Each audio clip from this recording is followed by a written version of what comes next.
La Biblia es uno de los libros más influyentes en la historia de la humanidad. Explora las grandes preguntas de por qué existimos.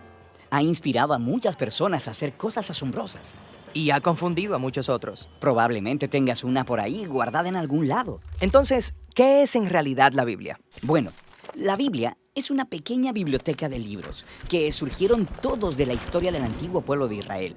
Y en un sentido, ellos eran como cualquier otra civilización antigua. Pero entre ellos existió una larga línea de individuos llamados profetas. Y ellos veían la historia de Israel como no ordinaria. La veían como una parte central de lo que Dios estaba haciendo por toda la humanidad.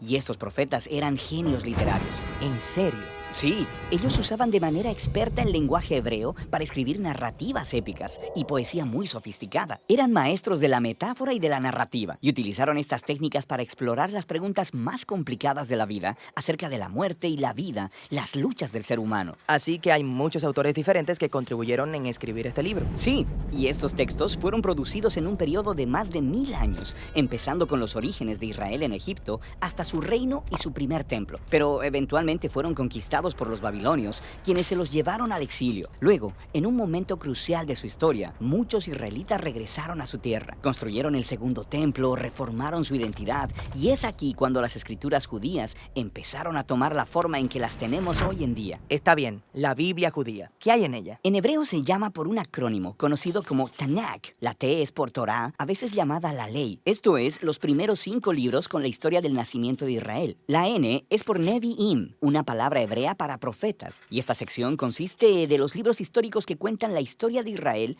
desde el punto de vista de los profetas. Luego tienes los libros poéticos de los mismos profetas. La K es por Ketuvim, una palabra hebrea para escrituras. Esta es una colección diversa de libros poéticos, libros de sabiduría y más narrativa.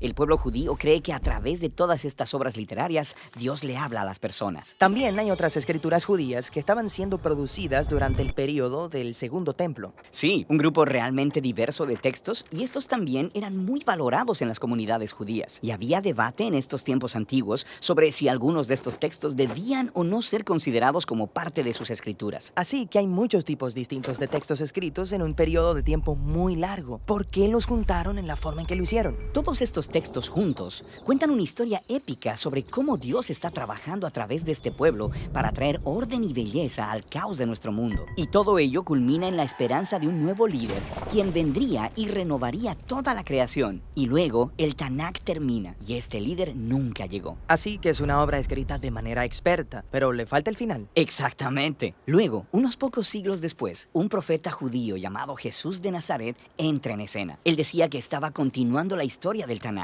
Así que Jesús hizo un montón de cosas geniales. Fue asesinado y sus seguidores decían que él había resucitado de los muertos. Sí, dijeron que Jesús era ese líder tan esperado, quien restauraría el mundo. Así que sus seguidores más tempranos, llamados apóstoles, compusieron nuevas obras literarias acerca de la historia de Jesús. Las llamaron Buenas Nuevas o Evangelios. Formaron un registro llamado Hechos acerca de cómo el movimiento de Jesús se extendió fuera de Israel. Y luego hicieron circular cartas a diferentes comunidades de Jesús por todo el mundo antiguo. ¿Y ellos consideraban estos escritos como parte de las escrituras? Sí, los apóstoles escribieron todo esto como el cumplimiento de la historia épica que se encuentra en el Tanakh, y estaban continuando con el genio literario de la tradición judía. También creían que Dios le estaba hablando a su pueblo a través de estos textos, al igual que por las escrituras de Israel. Así que esto es el Antiguo y Nuevo Testamento. Pero, ¿qué pensaban los primeros cristianos acerca de la literatura adicional durante el Segundo Templo? Grupos diferentes tenían diferentes puntos de vista acerca de algunos de estos libros, pero sabemos que leían y valoraban estos textos porque los utilizaron junto con las escrituras judías. Está bien, entonces tenemos el Tanakh,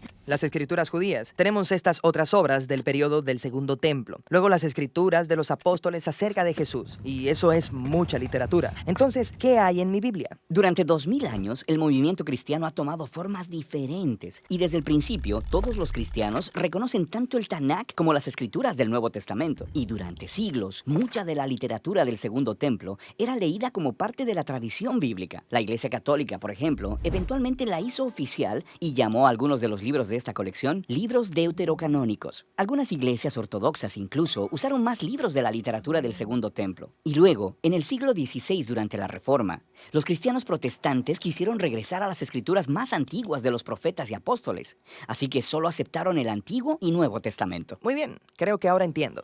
Pero ¿cómo es que una colección de libros producida en un periodo de más de 1000 años por todos estos autores diferentes dice una misma historia? Esta es la pregunta que responderemos en nuestro próximo video.